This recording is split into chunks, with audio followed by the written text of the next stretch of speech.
صلی اللہ علیہ وآلہ وسلم کا مدرسہ تھا. اس میں جو اسٹوڈنٹ پڑھتے تھے نا ان کا اللہ تعالیٰ نے امتحان لیا. اولئک الذین امتحن اللہ قلوبہم.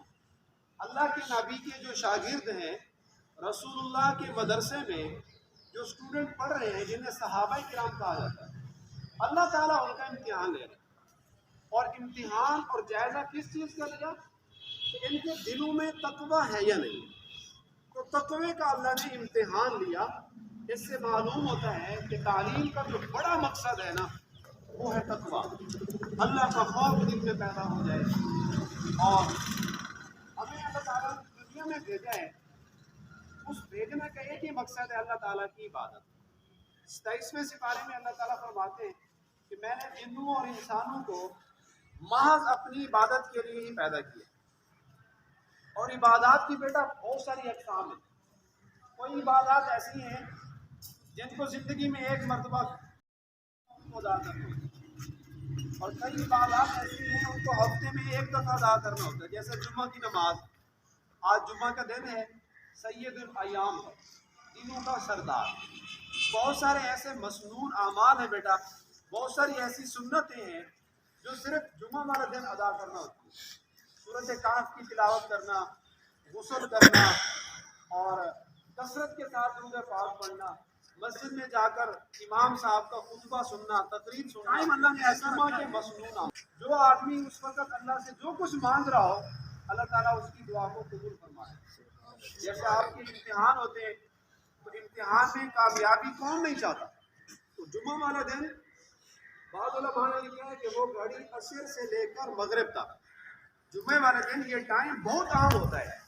اس میں وہ گھڑی ہوتی ہے کہ آپ اللہ سے جو کچھ مانگیں گے امتحان کی کامیابی آخرت کی کامیابی اللہ تعالیٰ آپ کو عطا کرے. تو بعض عبادات ہفتے میں ایک دفعہ اور کئی عبادات اللہ تعالیٰ کو اتنا محبوب ہے اللہ تعالیٰ فرماتے ہیں وہ کام وہ عبادت تم نے روزانہ کرنی ہے اور روزانہ ایک دفعہ نہیں 5 دفعہ تمہارے اوپر فرض.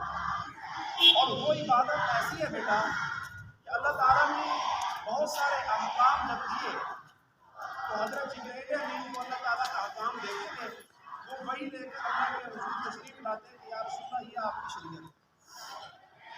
لیکن یہ عبادت جس کو اللہ ڈیلی 5 ٹائم کرنے کا حکم دے رہے ہیں جس کو ہم نماز کہتے ہیں یہ اللہ تعالیٰ نے اس کا حکم زمین میں نہیں بھیجا بلکہ اپنے پاک پیغمبر کو اللہ تعالیٰ نے اپنے عرشوں میں بلایا اپنے سامنے بٹھا کر اللہ تعالیٰ نے یہ نماز بطور گفٹ کے بطور تحفے کے اپنے پیغمبر کو دی.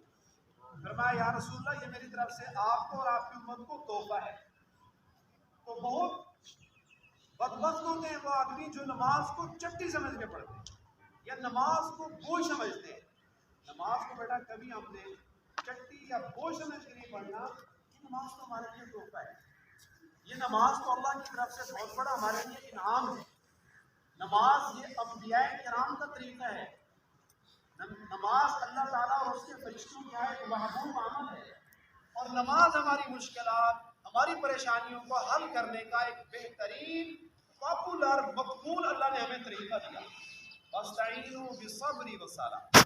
جب بھی تمہیں ٹینشن ہو جب بھی کوئی پریشانی ہو جب بھی کوئی مسئلہ حل نہ ہو رہا ہو جب بھی آپ کو ہمسائیوں کی طرف سے دنیا والوں کی طرف سے پریشانی ہو رب کے حضور نماز پڑھو اللہ تعالیٰ آپ کی وہ پریشانیاں وہ ٹینشنیں دور فرما دے.